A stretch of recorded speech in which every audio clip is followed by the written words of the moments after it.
Olá, pessoal! Em nome da Associação Brasileira de Doenças Genéticas, a CBG, damos as boas-vindas a todos vocês que nos acompanham nessa sequência de lives, com esse tema super especial, que é o Super Francisquinho e a jornada pela superação da CLN2, né?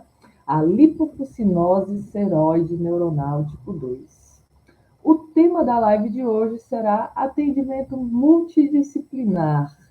E para isso, convidamos a fisioterapeuta Monize Carleto e teremos também a participação dos pais do Francisquinho, Bruno Marinho e Patrícia. Essa live tem como propósito transformar a história da família Francisquinho em uma semente de esperança para outras jornadas de superação das doenças de Batten, além de apresentar os benefícios dessas equipes multidisciplinares no processo da recuperação de pacientes, para além do acesso ao tratamento. Vamos nos unir ao Super Francisquinho na luta pela vida.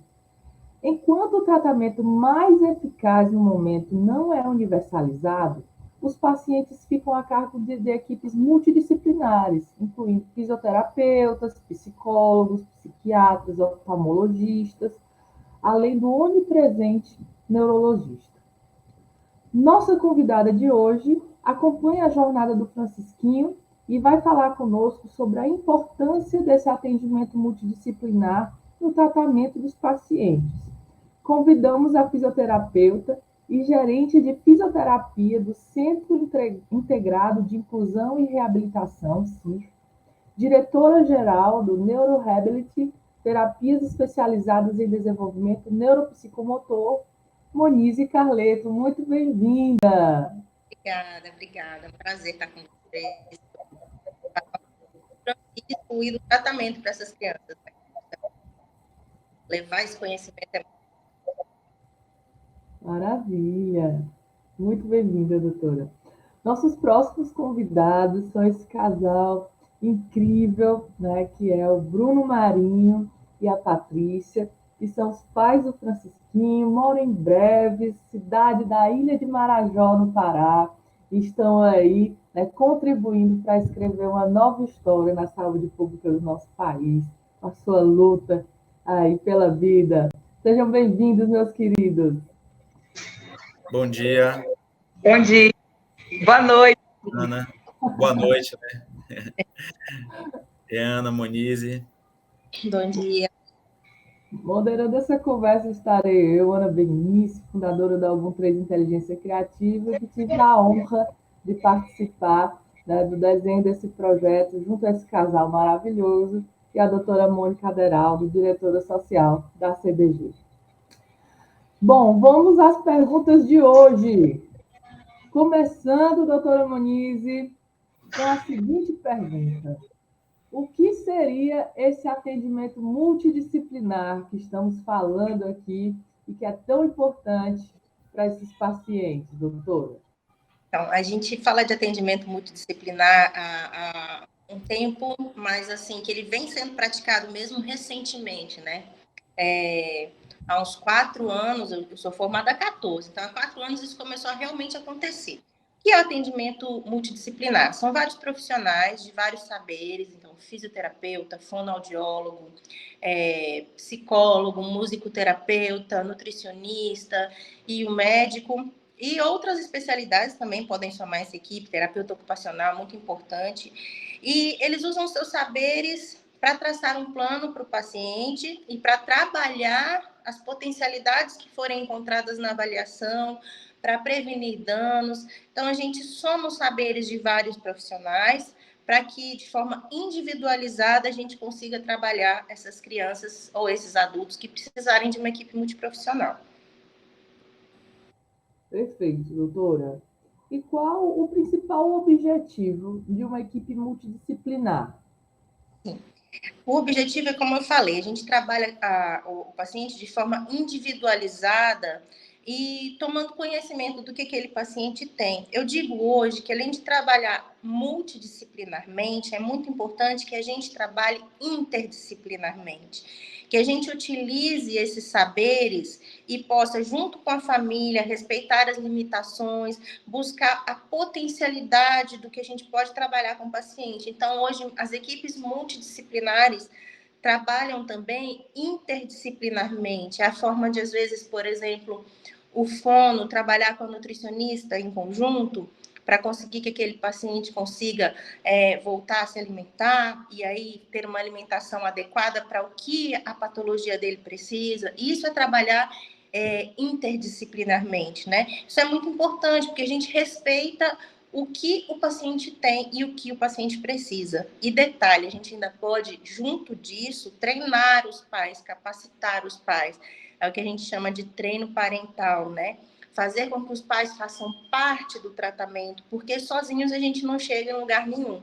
Bruno e a Paty são exemplos de pais que trabalham em casa e nos ajudam para poder fazer o melhor para o Francisco. Perfeito, doutora. Aproveitando aí o seu gancho, vou chamá-los aqui, né, para falar um pouquinho para a gente como foi o primeiro contato do Francisquinho, né, com o atendimento multidisciplinar e interdisciplinar, né?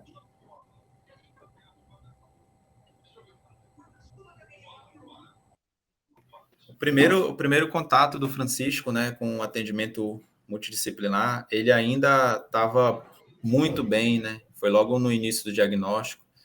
Ele primeiro a gente conseguiu o atendimento dele pelo SUS, né, pela Universidade do Estado do Pará. Mas aí a doença foi avançando, né? E aí Deus colocou a Monize no nosso caminho, né? A gente conheceu a clínica, a Neurability, e muitas portas se abriram, muita coisa começou a melhorar na vida do Francisco, né? O Francisco entrou na clínica extremamente bem ainda, correndo, brincando, inclusive foi a Monize que nos recebeu, né? A clínica dela é como se fosse um parque de diversões para as crianças, né? O Francisco não queria nem sair da clínica. Então, o primeiro contato dele foi muito bom, foi muito positivo. Ele ainda conseguia ser muito participativo, muito ativo. Tudo era como se fosse uma brincadeira para ele, e ele adorava todos os profissionais, adorava todos os atendimentos, né? O primeiro contato dele com o atendimento multidisciplinar foi maravilhoso. Excelente. Quer falar também, Patrícia? Eu lembro também quando o nosso primeiro contato, outro dia, a fono da Neurability até falou para mim isso, que quando foi fazer a anamnese comigo, e eles perguntavam para a gente, né, o que a gente esperava. Eu respondi que eu não esperava nada. Era da vontade do Francisco e eles. E a gente era para apoiar. Gente, é assim. Na clínica da Monize é desse mesmo jeito. Eles são maravilhosos, amorosos, acolhedores. Sabe aquele lugar que a gente chegou e a gente não se sentiu diferente? E ele parece que ele entendia tudo que estava no nosso coração. Eu sempre falo que a Neurability é minha segunda casa. É onde eu me sinto acolhida. Coisa linda, gente. Até eu fiquei com vontade, viu, doutora Monize? Cabe aí uma criancinha grande também. A gente tem um paciente que é um senhorzinho, ele é o único, sabe? Porque realmente é foco da clínica, são crianças, mas daí a família chegou pedindo pra gente, olha, coloque ele aqui, tem tanta criança, e ele fica com saudade dos netos que moram em outra cidade. Ele é nosso mascotinho, ele ama ficar lá. Imagina. Que não gosta, meu Deus. E a gente brinca também, a gente vai brincando, é um ambiente extremamente aconchegante. A gente Nossa, é maravilhoso. Atendimentos. É sensacional. Mas, Bruno e Patrícia, ainda com vocês um pouquinho, a gente fala de tratamento multidisciplinar, mas isso também afeta a rotina de vocês demais, né? Porque acaba virando uma verdadeira maratona também, né? Tem que ir para fora, tem que ir para... Né? Como que funciona isso, né? Como foi esse desafio, né, de acompanhar, né, essa nova rotina na vida do Francisquinho? Conta para a gente mais ou menos como foi essa adaptação aí na vida de vocês. Quer começar? Não, pode ser você. É uma rotina completamente diferente, né? Completamente diferente. O caso do Francisco é diferente de muitas outras patologias, porque a criança com CLN2, ela nasce, vamos dizer assim, por seu desenvolvimento natural, né? Com uma rotina, entre aspas, normal, habitual. E então, de uma hora para outra, quando a doença começa a aparecer, quando começa o diagnóstico, os sintomas começam a avançar, ela se torna uma criança completamente diferente e se tem uma mudança de hábitos muito brusca, muito grande. E aí entra também a rotina das terapias, né, da reabilitação, o deslocamento. A criança ela entra num ambiente em que ela não estava acostumada, né, ela começa a conhecer e conviver e aprender a confiar em pessoas que ela nunca viu na vida, né? E graças a Deus, com o Francisco foi tudo foi muito natural, essa empatia, esse contato e com cada profissional que foi atendendo ele, mas não é uma mudança fácil, né? Porque a criança, às vezes, é cansativo, é exaustivo, apesar de ser tudo muito lúdico, tudo muito prazeroso, mas são atividades físicas, são cansativas também para ela. Para o Francisco, tem, como qualquer pessoa, como qualquer adulto, a gente tem os dias bons, os dias ruins, né? A gente vai falar daqui a pouco, o Francisco ele teve algumas fases diferentes, né? Principalmente o Francisco, quando chegou na Neurability, era depois a doença avançou muito, ele se tornou uma outra criança, né, antes de começar a alfa-serliponase, e ele foi uma outra criança após o início do tratamento, né, em que essas perspectivas mudaram, o foco dos profissionais mudou completamente. Então, é uma rotina assim muito, muito complicada para a criança se adaptar.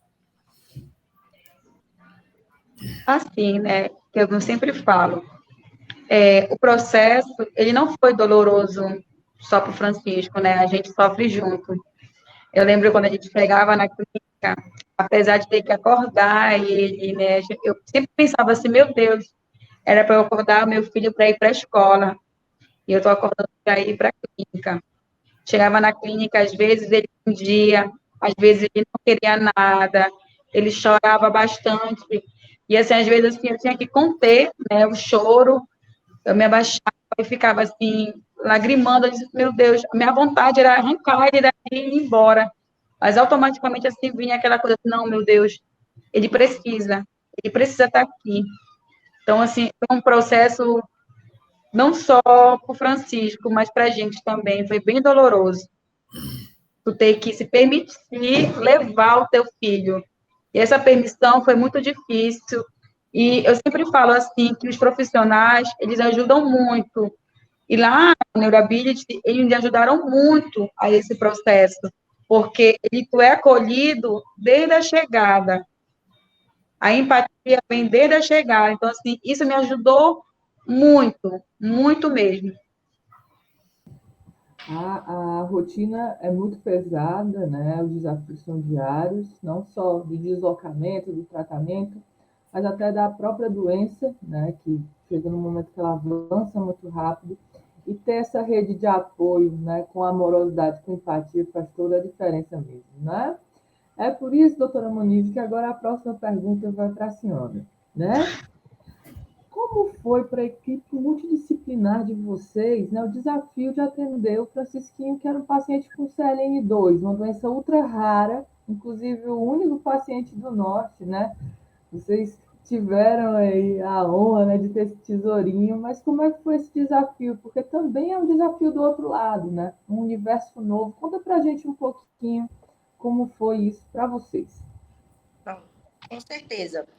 Além da surpresa, né? Porque, como você disse, é uma das síndromes raras. A gente tem algumas. Eu falo que a gente na Neurability a gente é premiado com síndromes raras. Tem o Francisco, tem uma outra criança com uma síndrome também rara, que é um dos poucos casos no mundo.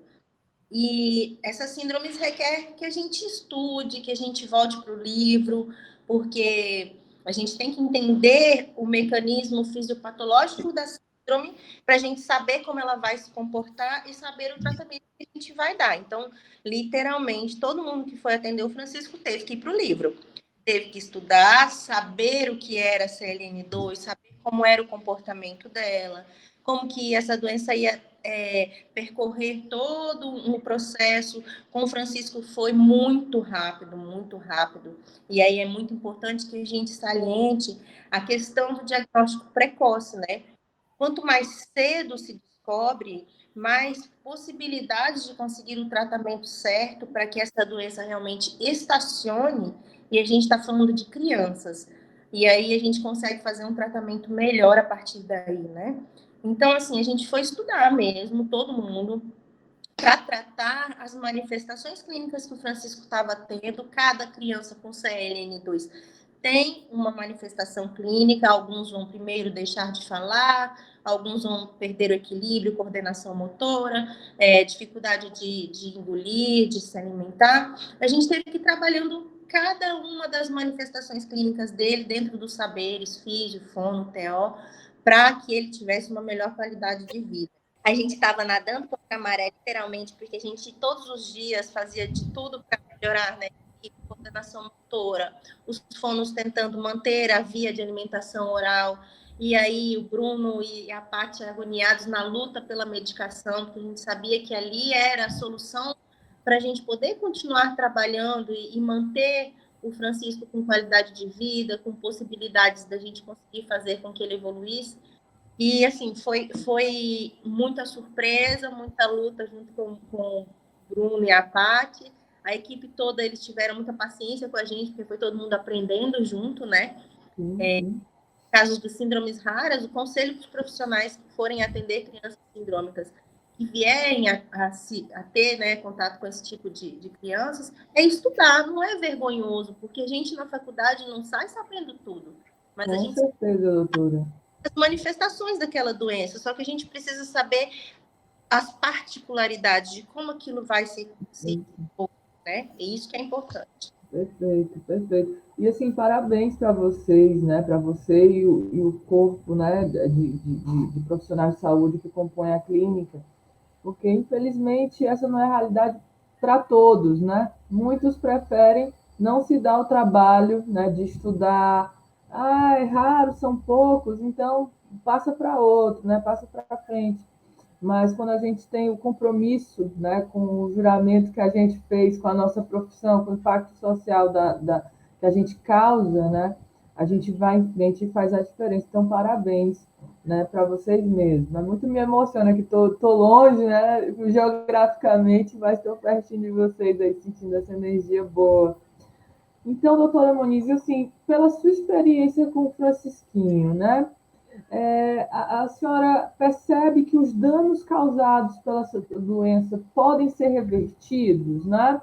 A partir desse olhar aí da fisioterapia dentro desse conjunto multidisciplinar junto ao tratamento, como que a senhora percebe, né, essa possibilidade de reversão desses danos causados por essa doença tão devastadora?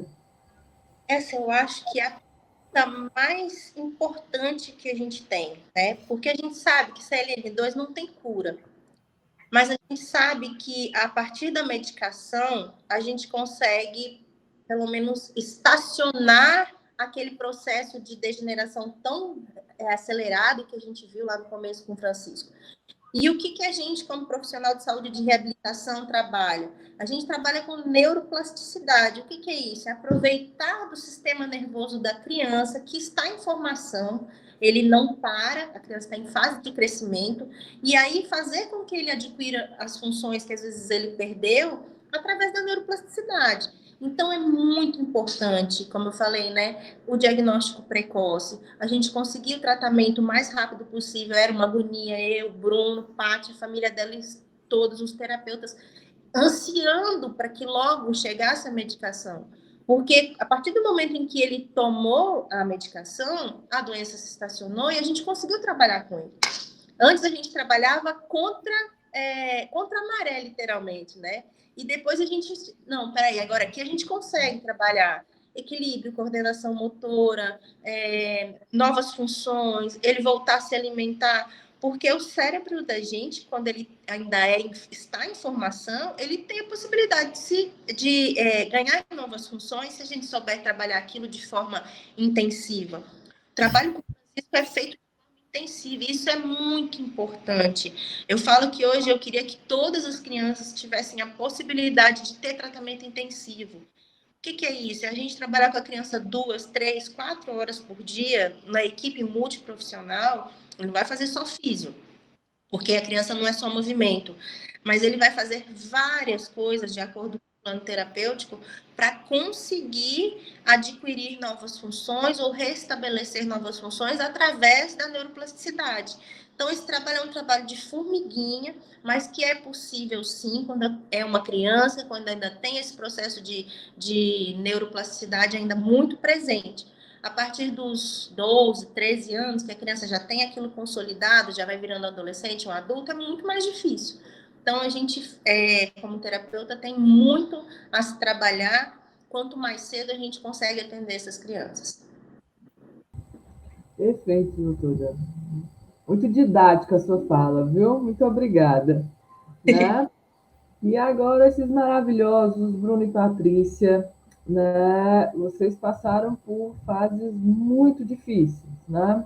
A jornada toda é muito difícil, mas uma das etapas dessa jornada muito difícil foi lidar com as pioras do Francisquinho pela Celine Gu, né? Chegou um momento que essas pioras foram muito rápidas, né?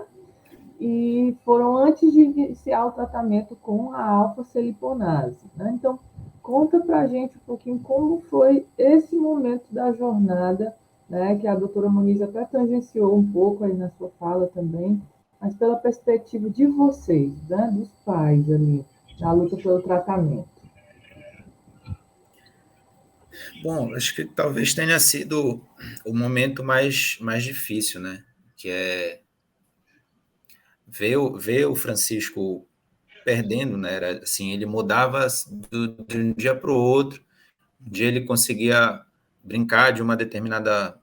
de fazer algum determinado movimento, no outro dia ele já não conseguia mais e ele não entendia o que estava acontecendo com ele. Ele ficava irritado, ele ficava estressado. Em meio a isso, tinha algumas interações com o anticonvulsivante, né? Alguns deixavam ele mais irritado, que eram as tentativas de tentar de conseguir resolver a questão de conseguir sanar as crises convulsivas, né? E esses medicamentos tinham efeitos colaterais. Alguns deixavam ele mais irritado, outros diminuíam a apetite, o que piorava a questão da alimentação.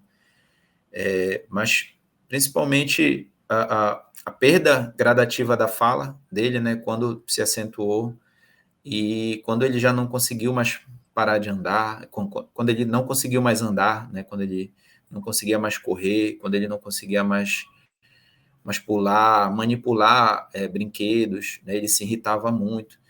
E, infelizmente, até chegou um momento em que a gente não conseguiu mais levar ele para a clínica, acho que um mês, mais ou menos, antes da gente conseguir o início da alfa-celiponase, porque ele estava muito fraco, ele não tinha... A recomendação era mais que a gente poupasse energia mesmo. Chegou num momento em que os profissionais não tinham muito o que fazer, porque ele estava muito fraco no ponto de vista energético mesmo. Então, era muito mais proveitoso poupá-lo quando ela já avançou assim num nível mais crítico, para realmente a gente orar, né, e trabalhar na questão de conseguir o mais rápido possível a medicação. Então, esse momento foi muito complicado mesmo. Foram várias situações. A primeira vez que a gente colocou ele na cadeira de rodas foi muito difícil. momentos muito, muito difíceis, assim, para mim, particularmente, ele não me chamava de pai, ele sempre falava papai. Papai, mamãe, ele não falava pai e mãe. Quando ele não conseguiu mais falar papai, sabe, foi um momento muito, muito difícil, acredito para a Patrícia também, quando ele não conseguiu mais falar mamãe, quando a comunicação dele foi ficando assim muito, muito complicada, ele se irritava quando a gente não conseguia entender o que ele queria dizer, alimentar ele foi ficando muito difícil, até que a gente conseguiu chegar na sonda de gastrostomia, que depois a gente vai falar, né? Mas foi muito complicado realmente essa fase das perdas do Francisco. Era cada dia uma dor diferente, muito complicado. Eu sempre falo assim que para mim ficou como um marco, né, na história do Francisco. Acho que a Monize vai lembrar do que eu vou falar. É bem doloroso, para dizer a verdade. O Francisco iniciou, né, as reabilitações em janeiro do ano passado, na clínica, e quando foi em fevereiro, no final de fevereiro, nós retornamos para Breves, né, para Marajó. Quando nós voltamos, acredito que foi no final de março para abril, e tinha um profissional, um fisioterapeuta na clínica da Moni, na Neurability, que o Francisco adorava. Ele fazia, assim, desafios com o Francisco. Francisco, vamos, que o Francisco adora os bonecos Buzz e Woody. Francisco, vamos buscar o Woody lá em cima. Ele subia correndo. Ele, não, agora ele ficou lá embaixo, ele desceu. Então, assim, ele adorava fazer circuitos com o Francisco. E o Francisco sempre conseguia, né, fazer os circuitos. Então, porque como o Bruno falou, ir para a clínica para o Francisco, tinha dia ele ia para um parque de diversão, porque ele é muito maravilhoso, muito aconchegante para a criança, e é atraente para a criança também, né? O ruim era tirar ele de lá. E quando nós voltamos, foi quando a doença avançou. Mais uma vez, que nós chegamos aqui, nós marcamos, né, a terapia do Francisco, a física, quando nós chegamos, geralmente quando nós chegávamos na recepção, o Igor vinha buscar o Francisco de braços abertos, ele, o abraço do tio, aí o Francisco corria e o colo dele. Quando foi nesse dia, nós chegamos, eu estava no colo do pai dele, aí o Igor se abaixou e falou, cadê o abraço do tio? Aí o Francisco não conseguiu andar, nossa, assim, o Igor não conseguiu disfarçar, assim, sabe, a emoção dele, assim, tipo assim, o que é que eu vou fazer? Eu acho que ele já estava, como sempre, todo programado que ele ia fazer com o Francisco naquele dia. E naquele momento, ele se desmontou. O que é que eu vou fazer? O Francisco todo, a gente segurando ele, a marcha toda uma por cima da outra. E aí eu olhei para ele assim, ele para mim, ele não está mais andando. Eu falei bem assim, não, sem ajuda não. Eu lembro assim que o Igor carregou, assim, ele abraçou e começou a chorar. Aí foi nesse dia que a gente reuniu, a Monize vai lembrar, com toda a equipe. Tipo, mudou, gente. Agora a gente vai para uma outra etapa que não é mais a que a gente estava, que o Francisco conseguia fazer certas coisas. Assim, então se tornou muito difícil. Foi onde nós chegamos no momento que o Bruno falou, que a gente começou a poupá-lo, porque sem a medicação começou a ficar muito difícil, né, a trabalhar com o Francisco, porque ficou muito complicado. Ele já estava assim, ele não conseguia mais nem acordar. Teve um dia que o Francisco dormiu por 24 horas sem acordar. E a gente preocupada, assim, o que a gente ia fazer? Porque ele já estava muito magrinho, o Francisco estava muito debilitado. Então, se chegou numa fase que a gente preferiu poupá-lo do que tentar. Não foi fácil, né? Não tem sido fácil, né? Tem várias etapas aí dessa jornada. Mas, doutora Moniz, a senhora já falou um pouco sobre, né, o tratamento antes e depois da medicação na sua última fala, mas eu queria insistir em fazer essa pergunta especificamente agora, né? Quais foram as principais diferenças, né, antes e depois do acesso do Francisquinho ao tratamento, né? Conta um pouquinho para a gente como foi agora pela sua perspectiva como profissional, tá bom? Então, antes do tratamento com a medicação, era como a Paty falou, a gente, como profissional acostumado a tentar buscar que o paciente evolua, a gente tinha que trabalhar para que as regressões do Francisco não prejudicassem a vida dele. E isso era para a gente muito difícil, porque vai contra o nosso instinto de querer fazer melhor, mas a gente precisava poupar energia, diminuir o gasto energético do Francisco para que ele tivesse as funções vitais dele mantidas, até que a medicação chegasse. Tá? Mas a partir da medicação, ele voltou para a gente para reabilitação, e aí a gente fez um programa de tratamento intensivo que perdura até hoje. A gente quer avançar com o Francisco nesse tratamento intensivo. A gente viu que ele tinha evoluções pequenas a cada sessão, né? Então, o controle, que estava completamente debilitado, de equilíbrio, a gente via que era possível já trabalhar com ganhos, ao invés de não conseguir que ele se estabilizasse. A parte de deglutição e de comunicação, a gente já via que ele esboçava, né, essa intenção comunicativa, e os fonos com trabalho até para tentar esse desmame da GTT. Musicoterapia, que ele gosta demais, então ele reagia à musicoterapia. Antes da medicação, a gente via que ele foi ficando apático a isso. Então, é meio que um divisor de águas, porque a gente foi de uma criança que não tinha a possibilidade de reabilitar, né, de fazer com que se reabilitasse ou fosse habilitado em novas funções, e depois da medicação a gente viu que isso era possível. Então, fez muita diferença, muita diferença.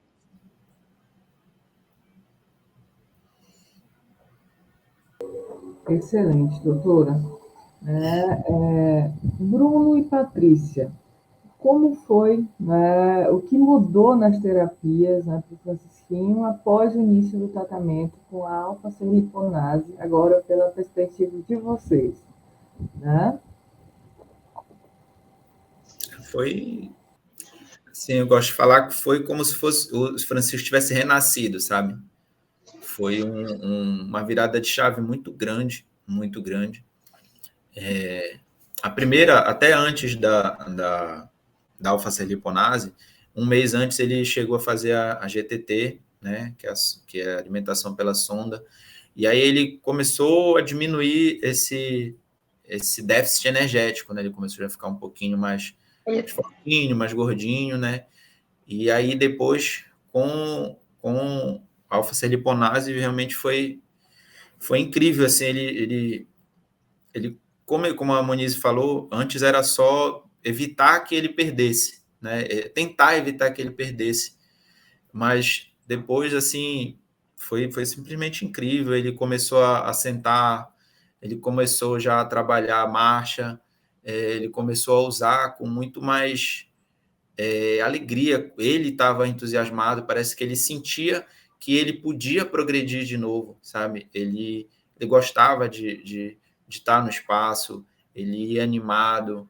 Para ele era uma brincadeira, ele se divertia com os terapeutas, né?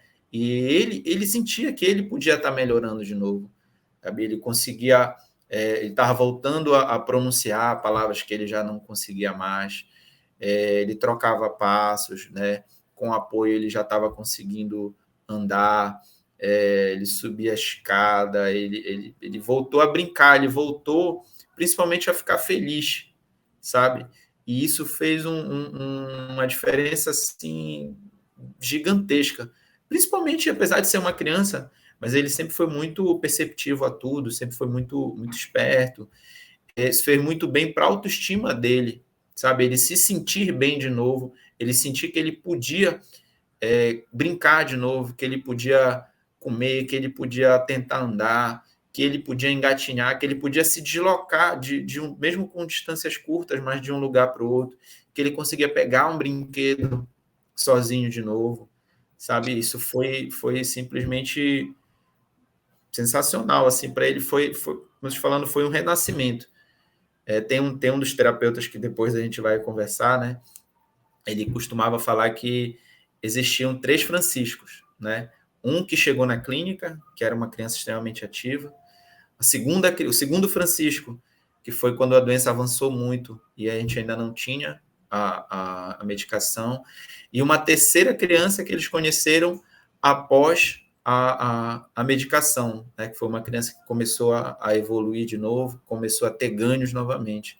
Isso para a gente foi sensacional mesmo, como se ele tivesse renascido de verdade. Aí que vem a história, Aninha, do Super Francisquinho, remedinho da força. Foi daí que surgiu o Super Francisquinho, né? Que a gente teve mesmo total certeza, né? a maravilha que traz para a vida da gente, não só para a gente, mas totalmente, diretamente para o Francisco, essa medicação, essa importância, né? Foi imediato, né? Com 72 horas, o Francisco sentou. Uma criança que já não tinha nem controle de tronco. E aí eu lembro que o Bruno mandou mensagem mandou o vídeo para a Monize, né? O Francisco sentando. Monize tinha visto o Francisco sem controle de tronco. E aí, com a medicação, o Francisco sentou. Ela disse bem assim para o Bruno, eu nunca esqueço da frase da Monize. Bruno, agora a gente vai com tudo. Que lindos, né? E foram com tudo mesmo, numa luta, né, muito linda, conseguiram a incorporação dessa medicação ao SUS, né, junto ao Conitec. Foi uma primeira etapa muito difícil, mas vitoriosa, e é por isso que agora nós queremos convocar todos vocês a participar de uma segunda etapa dessa luta, né? Conseguimos que essa medicação fosse incorporada ao SUS, e agora a gente precisa votar, né, para aprovar, né, ou construir junto os protocolos clínicos e diretrizes terapêuticas, né, para lipofuscinose seróide neuronal tipo 2. É uma consulta pública número 72/2022, que está em vigor, e lá são descritos, né, os critérios de inclusão e de exclusão de pacientes para o acesso a esse tratamento. Então, eu vou compartilhar com vocês aqui a tela. Vou pedir, né, para Bruno e Joline também fazerem os comentários deles como pais, né, e também como pessoas que precisam do acesso a esse tratamento, né, para o seu filho. E o protocolo, esse PCDT hoje, como está, não os atenderia, só para vocês terem noção, né, da importância da gente participar disso, né, e pedir que esse protocolo seja de fato inclusivo, que nenhuma criança fique de fora, né? A gente precisa, né, de fato, que essa política pública chegue, ok? Então, vamos compartilhar aqui a tela com vocês para entendermos o link para essa consulta pública, que vai direcioná-los para esse site. Está aí no QR Code na tela e também no link na descrição do vídeo, logo aqui embaixo. Então, antes de tudo, vocês precisam fazer o login, tá certo? No portal do gov.br, da Presidência da República, né? Nesse Participa Mais Brasil, vocês vão conseguir localizar aí dentro da parte do Ministério de Saúde, né, da Coordenação de Corporação de Tecnologias, a consulta pública Conitec SCTIE número 72/2022, que trata do PCDT, né, que é esse Protocolos Clínicos de Diretrizes Terapêuticas para lipofuscinose seróide neuronal tipo 2, ok? Então, vai até o dia 21 de novembro, né? Temos pouquinho tempo aí. Já temos 76 contribuições recebidas, mas a gente quer ultrapassar 1.000 contribuições recebidas, né? De fato, chamar a atenção, né, do poder público para a relevância, né, desses protocolos, né? Que, de fato, eles sejam inclusivos, tá ok?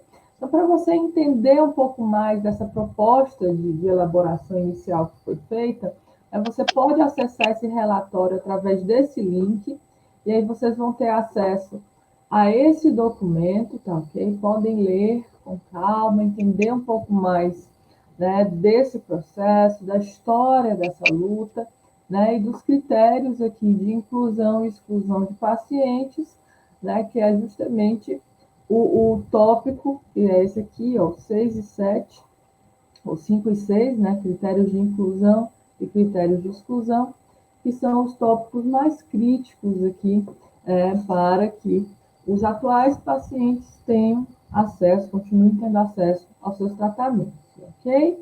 Então, vocês vão ver que é super simples. Aqui, para registrar sua opinião, você coloca data de nascimento. Quando eu preenchi, não demorou nem 5 minutos, é tudo muito rápido. São alguns cliques que podem ajudar a salvar muitas vidas aqui no nosso país, ok? Então, região, você seleciona a sua, eu fico na região Nordeste, os meus da região Norte. Qual estado? Eu fico aqui no Ceará.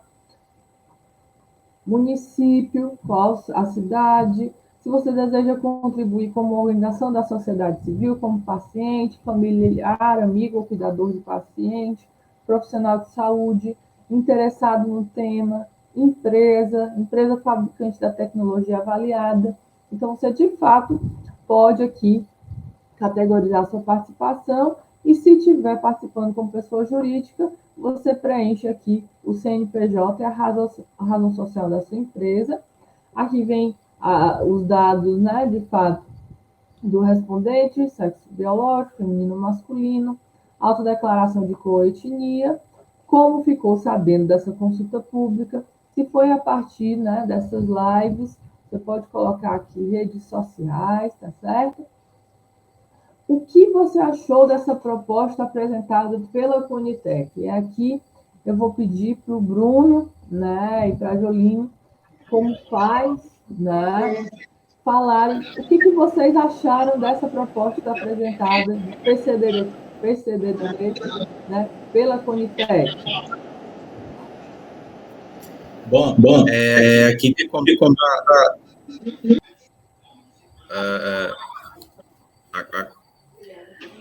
no caso, a gente gostaria de pedir para as pessoas colocarem a opção muito ruim. Por quê? O PCDT que foi criado, ele leva em consideração uma escala motora e de linguagem, certo?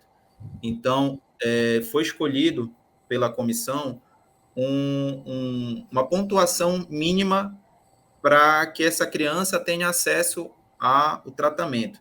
E é só que essa pontuação mínima acabou sendo uma pontuação muito alta para a maioria das crianças, que é uma escala de 0 a 6, e a pontuação mínima precisa ser 3. Então, é uma pontuação que todas as nossas crianças, o Francisco e todas as outras crianças do Brasil, tinham essa condição, ou até melhor, quando foi diagnosticado. Mas, devido à demora da medicação, essa pontuação baixou muito. O Francisco, em um determinado momento, ele chegou até uma escala de 0 a 3 para a escala motora e uma escala de 0 a 3 para a escala de linguagem. E somando, a pontuação máxima é 6. Na escala motora, o Francisco chegou até a ficar no 0, porque ele não conseguia mais nem sentar. Só que após o início do tratamento, o Francisco progrediu, ele conseguiu subir na escala. Então, a Conitec, ela não está levando em consideração essa progressão. E isso prejudicaria quase todas as nossas crianças, estariam hoje fora dessa pontuação mínima, que é de 3, né? Uma pontuação muito alta para a nossa realidade hoje, devido, como eu falei, à demora do início do tratamento. Então, a gente pede para que vocês marquem a opção muito ruim, tá? Que é para a gente tentar com que eles reelaborem e revejam essa pontuação, que fique num limiar mais baixo, para que ele seja mais amplo e para que as nossas crianças tenham acesso, tá? Perfeito. Obrigada, Bruno. Então, a partir dessas falas, né, do Bruno, a gente pode entender o que a gente gostaria de alterar ou incluir, né, como informação nesse texto, para que, de fato, essa escala, né, não exclua os pacientes desse tratamento, haja vista todos os benefícios aqui, né, que a gente vem conseguindo alcançar, né, a partir desse tratamento ser disponibilizado para a qualidade de vida desses pacientes. Vocês também sintam-se livres para comentar sobre qualquer outro aspecto, né, desse debate, também a partir de outros debates de outras famílias, né, que também passam por essa jornada, né, e temos aí bastante live, bastante material a partir das falas deles, né, que vocês podem acessar também aqui no canal da CDG Brasil e no canal da FEDRAN, né, no YouTube, FEDRAN Oficial, ok? Então, aqui... Ana, Oi, pois não, Bruno? Tem mais um ponto que não é levado em consideração, que está fora dessa escala, que é a questão do controle das crises convulsivas. Nem é levado em consideração no PCDT. Quem já pôde presenciar, tanto com criança quanto com adulto, quem já presenciou uma crise convulsiva, sabe o quanto angustiante desesperador ver alguém convulsionando na sua frente, ainda mais o seu filho, né? Alguém que você ama, uma criança. E o alfa-serliponase, ele controla a questão das crises convulsivas, até estabilizar. Francisco, ele ficou sem crises convulsivas por muito tempo, e as outras crianças também estão melhorando nesse ponto. Então, esse não está sendo levado em consideração também, está sendo levado em consideração apenas a parte motora e a parte de linguagem. Esse é um ponto que você pode comentar aí na questão 12 ou na questão 11, né? Que é fundamental também. Perfeito, Bruno. Excelente colocação, tá certo?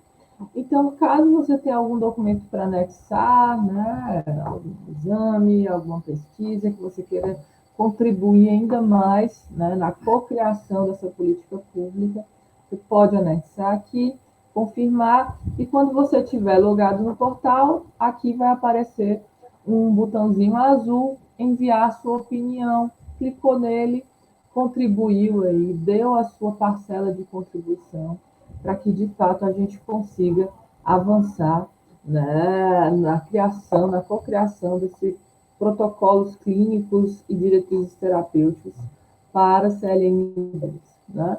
E, de fato, fazer com que muitas vidinhas aí tenham acesso a essa medicação e tenham suas vidas impactadas, não só suas vidas, né, mas de toda a família, e assim a gente consiga caminhar na direção do avanço, né, dessas políticas públicas para Cabo dos Rolos, ok? Nesse momento, vamos chegando ao final da nossa live de hoje. Quero agradecer a todos vocês que acompanharam, né, esse nosso programa. Fiquem ligados aqui no nosso canal, a CDG, no YouTube. Nos próximos dias, teremos todas as noites, às 19 horas, um encontro aqui para esclarecer sobre dúvidas e compartilhar experiências dessa família super francisquinho, né? E agora seguimos fazendo um convite aos nossos participantes para deixarem uma mensagem final para o público e passarem seus contatos também para que as pessoas possam encontrá-los, né? Podemos começar com a doutora Monize.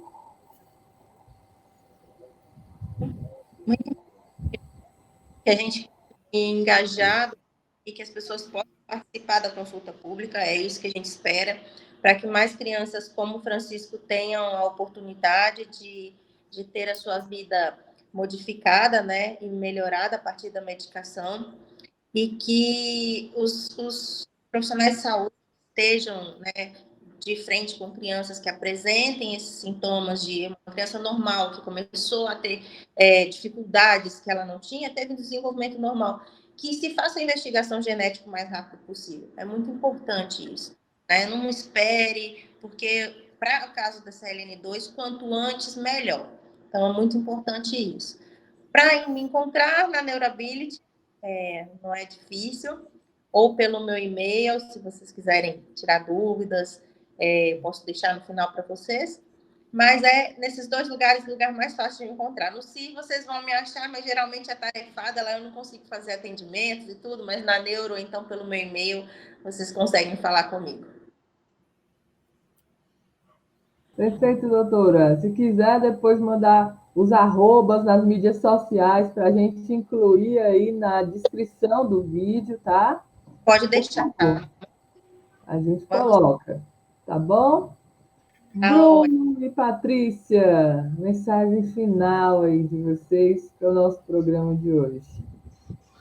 Deixar, né, o nosso apelo, o nosso pedido, eu quanto mãe, né, como a Monize falou, né, o quanto antes o diagnóstico, né, melhor, mas ao acesso também ao tratamento é primordial, né, que foi esse acesso que o meu filho não teve.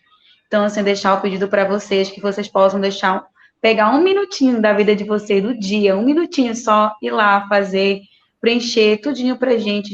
Você é capaz de mudar continuar mudando a vida do meu filho, porque você foi capaz de mudar a minha realidade e pode continuar mudando sim e dando qualidade de vida para o Francisco, porque todo mundo nunca soltou a mão do francisquinho, não é agora que vai soltar. E também deixar um recado para todas as famílias, as crianças com CLN2 do Brasil também, que possam estar conosco, somando força. Gente, a gente está num projeto que a gente vá lá e concretize. Pega o celular do teu vizinho, vamos lá, vizinho, vamos fazer acontecer e ter certeza que o seu vizinho fez, porque não está fácil de fazer, então que você possa ir lá e concretizar esse formulário. Bom, queria agradecer, né, mais uma vez aí pelo espaço, agradecer a participação da Ana, agradecer a Deus, né, primeiramente, porque nunca nos desamparou, nos permitiu chegar até aqui, né, e com muita fé vai continuar nos abençoando aí a nossa luta, né. Agradecer a Monize, a gente já nem te não cansa jamais de agradecer por tudo que ela já fez, por tudo que ela é na vida do Francisco, na nossa vida, por todo o acolhimento que ela sempre nos deu, toda a equipe, toda a clínica, né? E logo, logo o Francisco já vai voltar para os atendimentos, se Deus quiser, né? E pedir para você, aliás, falar que, como a gente falou no programa anterior, não é a CLN2, a gente não está querendo aqui colocar uma receita de bolo, isso nem existe. Como a Monize falou, toda a equipe foi aprendendo junto, como é uma doença rara, né? Não se tem um protocolo definido ainda de como tratar a parte motora, como tratar a parte de linguagem, a gente está descobrindo isso no dia a dia, né? A cada atendimento, a gente vai aprendendo, os terapeutas vão aprendendo, tentativa e erro, tentativa e acerto, né? E assim a gente vai caminhando, né? E é isso que a gente quer dividir aqui com as famílias, com os profissionais. A gente quer, principalmente, trocar a experiência, né? E pedir para que você possa participar, que você possa contribuir, não só em continuar ajudando o Francisco e as outras crianças que já têm CLN2, mas que você tenha consciência de que hoje a gente está... É um marco na história do SUS, que a gente está conseguindo incorporar uma medicação ao SUS. E isso vai possibilitar para o resto da vida que qualquer criança que venha a ser diagnosticado com a CLN2 já tenha o tratamento e não precise passar por tudo que a gente passou. Não precise pedir para ninguém estar participando de nada. Só vai ser diagnosticado, o médico vai dar os encaminhamentos e vai ter acesso ao tratamento o mais cedo possível, né? Isso, a criança ela não nasce com isso, então ninguém sabe quem vai ser acometido pela CLN2. A gente espera que nunca mais tenha, né, ninguém no mundo todo com essa doença tão avassaladora e terrível, mas a gente sabe que isso pode acontecer com qualquer pessoa, infelizmente, né? Então, isso pode acontecer a gente espera que não, mas com filho, com sobrinho, com neto, e a gente está tentando aqui garantir esse direito à saúde, esse direito à vida, esse direito ao acesso à medicação, que é qualidade de vida, né? Então, por favor, façam isso, não é só pelo Francisco, é por qualquer outra criança que possa ser cometida com essa doença, com a CLN2. Então, a gente conta com vocês, por favor, para que nos ajude e torne esse acesso o mais amplo e democrático possível para todas as crianças, e que, principalmente, nenhuma criança que está fazendo o tratamento hoje fique de fora, tá? Muito obrigado pela atenção, pelo carinho de todo mundo que já está nos ajudando. Não posso também deixar de agradecer a Ana, né, CDG, maravilhosa, e a perfeita Monize, gente, é um anjo. Ela é verdadeiro anjo. O dia que você bater na tua porta as dificuldades de uma mãe atípica, de uma família atípica, procura esse ser aí, olha, lá na Neuro, na 1º de dezembro, ela é um anjo na nossa vida, gente. Ela vai te abraçar com tanta força, com tanto amor, com tanta luz, que tu vai te sentir em casa. Obrigada, Moni. Não fomos nós que escolhemos a Muniz que Foi ela que escolheu a fazer gente. parte da nossa vida. Viu? Foi, verdade. Ela escolheu, a escolha dela fazer parte da vida do Francisco. Viu? É um anjo, gente, é um anjo, é completamente um anjo, assim, a família francisquinha ama a Monize, ama a família Neurability, porque é uma família pra gente, todos, nosso Hoje, coração. que coisa linda. Olha, eu vou dizer uma coisa, a gente está aqui em Fortaleza, Ceará, mas chega aqui esse carinho, essa força, essa rede maravilhosa, né, de amor, de afeto, né, que com certeza dá esse gigantismo, né, para super Francisquinho, né, faz com que, de fato, essa família esteja ajudando a mudar a história do ecossistema de doenças genéticas e raras no nosso país, né? Junto a todas as outras famílias também, que são gigantes aí nessa luta. Então, você que está aí do outro lado, vem com a gente também usar o seu superpoder de alguns cliques nesse momento, né? Que vão nos ajudar aí em mais essa etapa de avanço, de conquista aí que vai beneficiar, né? Essas famílias de forma muito impactante, ok? Então, essa live continuará disponível para visualização de todos vocês no nosso canal do YouTube da CDG Brasil aqui, né? Então, nos ajudem a divulgar essas informações tão preciosas, compartilhem o link dessa live para o máximo de pessoas que vocês conseguirem, tá certo? Se inscreve aí também, clica no botão vermelhinho, se inscreve no nosso canal para ficar por dentro aí dos próximos programas. Uma boa noite a todos e nos vemos amanhã, hein, no terceiro encontro do projeto Super Francisquinho. Aguardamos vocês. Um forte abraço. Até mais.